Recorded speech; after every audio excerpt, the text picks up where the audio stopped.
And now then, a trip to the seaside is commonplace for millions of us over the summer holidays. We're about to hit another heat wave, lots of the schools breaking up. I'm sure you're going down to the beach with your families at some point.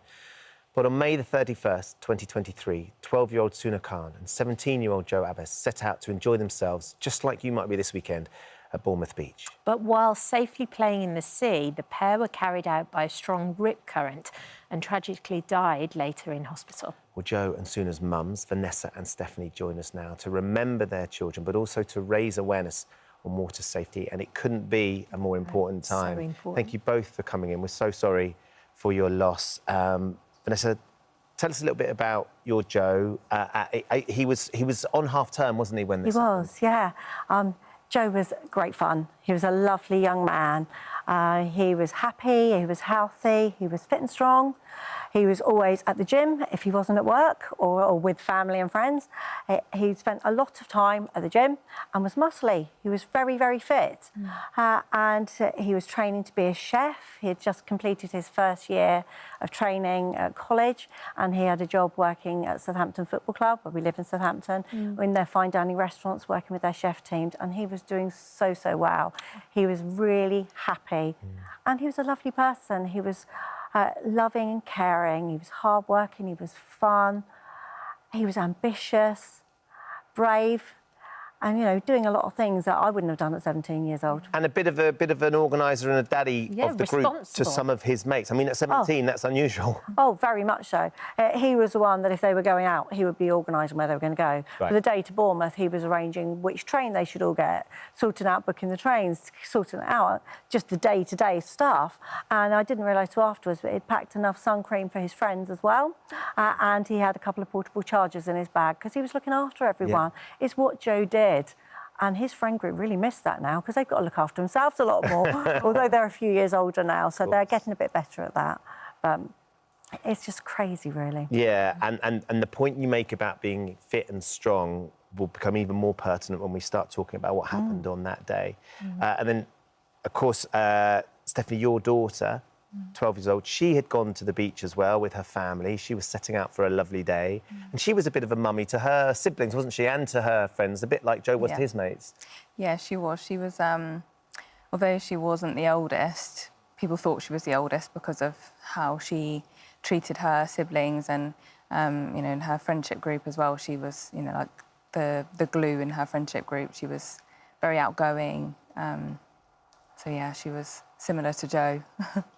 Strangely how similar they were in a lot of ways. They were both so popular and so outgoing and doing really well in life, weren't they? Yeah. And when did you first realise there was something wrong? Because I know that you dropped Joe at the train station. I did. You carried on with your day as per normal. When did you realise there was something wrong? The first thing I heard was when his phone rang. I got a phone call from him, should I say. Yeah. And it wasn't Joe on the phone, it was one of the girls in their friend group, and said, something's happened in the sea, there's a lot of lifeguards and we're not sure where Joe and the other friends are at the moment.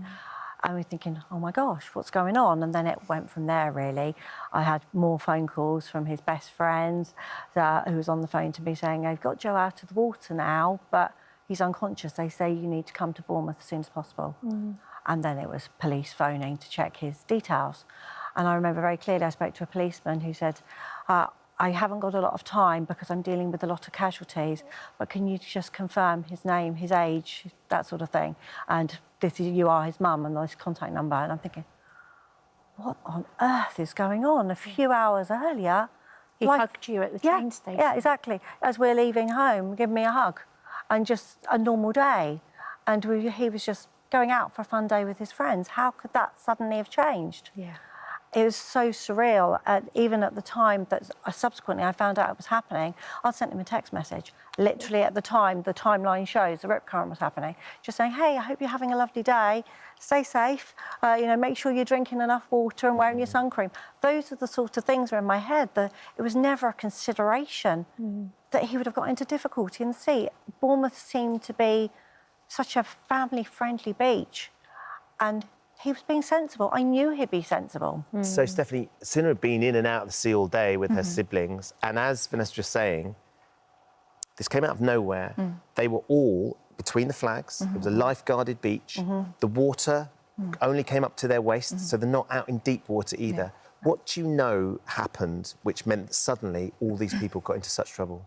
I've seen some of the CCTV from the day, and it appears that they've gone out into the sea and they sort of gradually get further out. And as my son was saying, because my son was also rescued from the sea that day, they were in the water up to about their chest, and they just suddenly couldn't touch the bottom. And, you know, they then started to shout for help, and then they were rescued from my son was rescued by one of the lifeguards, but unfortunately Sunnah had disappeared from view.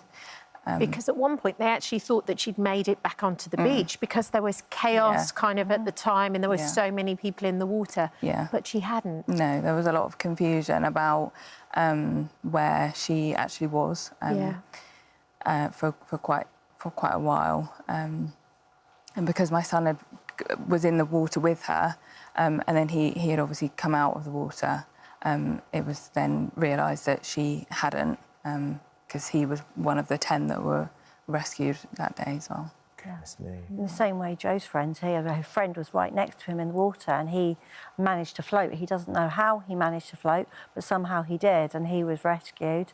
Others in their friend group managed to get to the shore, but Joe was out of sight for half an hour until he was spotted and brought in on the jet ski. And to your point, Vanessa, Sunnah is much younger than Joe, but Joe was a fit, healthy young lad, went to the gym, kept himself strong. Massively.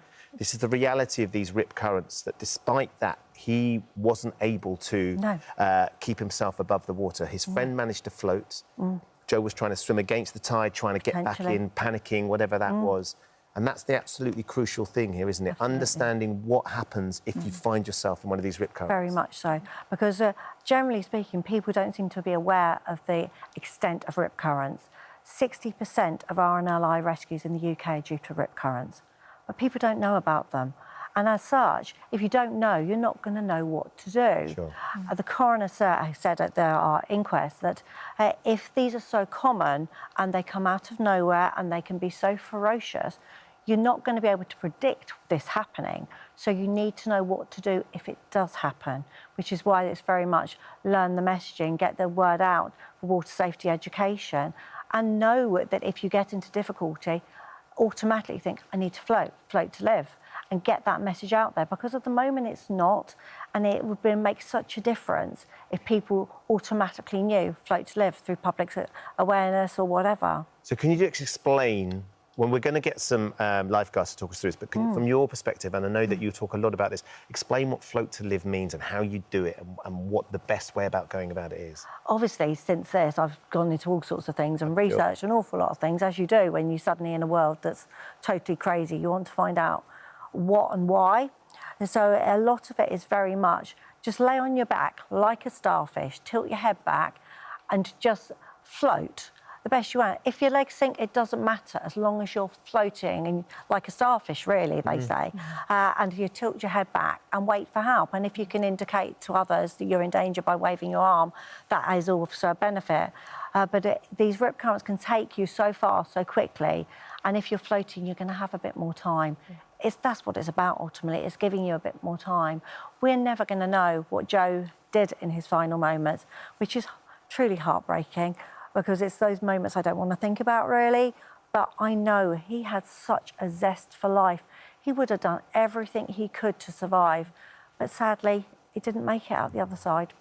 And I do think that that's actually one of the key elements to this, is you think that by swimming against it, as you said, he would have done anything to survive. So he thinks if he swims back to the shore, he's going to do it. But that's just... Exactly.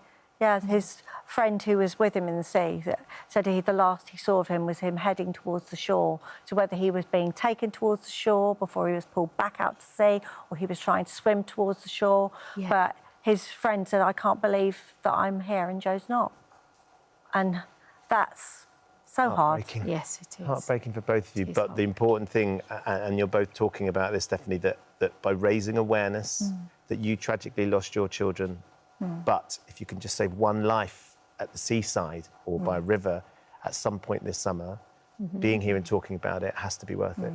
Yeah, I think that's really important, that like what me and Ness sort of set out to do was that if we can talk about what happened to our children, you know, it's too late for our children, but, you know, we can try and get people to have the conversations with their own children and have conversations with their families before they're going out. It's not just the sea, the river, anywhere there's open water.